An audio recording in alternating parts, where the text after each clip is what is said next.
تحقیق کے ساتھ بات کروں گا۔ ابھی کچھ نوجوانوں نے PUBG کے متعلق بتایا، یہ کوئی مذاق اور لطیفہ نہیں، جانتے ہیں آپ اس میں پورا اللہ کے نبی صلی اللہ علیہ وسلم نے جو بشارت دی تھی وہ پورا میں نے اس میں دیکھا۔ قیامت سے پہلے ایک عظیم جنگ ہوگی جس کا نام الملحمۃ الکبریٰ، اس سے بڑی جنگ نہ دنیا میں کبھی ہوئی اور نہ کبھی قیامت تک ہوگی۔ وہ جنگ ہونا باقی ہے، ملک شام اس کا میدان بنے گا۔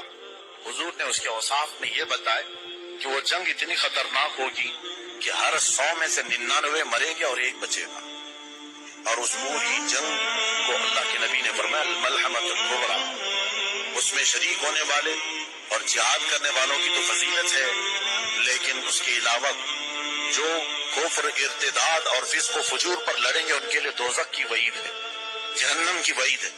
یہ جو گیم ابھی آیا اس کی چیزیں وہ ملحمۃ الکبریٰ سے ملتی جلتی۔ یہ PUBG جو گیم لایا گیا اس کی پوری چیزیں ابھی تک میں خود دیکھ نہیں سکا، لیکن جتنا میں نے معلومات حاصل کیے ہیں اس میں یہی ہے کہ شوٹ کرنے کا طریقہ سکھایا جائے۔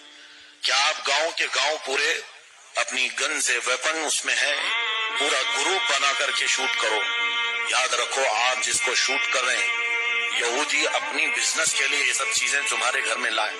اس کی بری نحوست ایسی ہے کہ ماں پکارتی رہ جاتی ہے، اس کی توجہ اس گیم سے ہٹتی نہیں۔ باپ پکارے حتیٰ کہ چڑچڑا ہو جائے گا بچہ، دیکھ لینا اتنا کہ وہ کاٹنے کو دوڑے، اس کو کوئی گیم سے روک دے۔ ایسا بھی کون سا گیم آیا کہ ماں باپ کا وہ دشمن بن جاتا ہے، 2-3 دن اگر کھیلے گا دشمنی اس کے دل میں گھر کرنے لگے، اور پھر ہم وقت اس کے ہاتھ میں ویپن اٹھانے کا ایک جذبہ آتا رہے گا۔ یہ ساری چیزیں تمہارے اخلاق کو تباہ و برباد کرنے کے لیے ڈالی جائیں۔ کاش اگر کوئی یہ گیم کھیل کر مجاہد بن جاتا تو میں اجازت دے دیتا، لیکن ایسا نہیں۔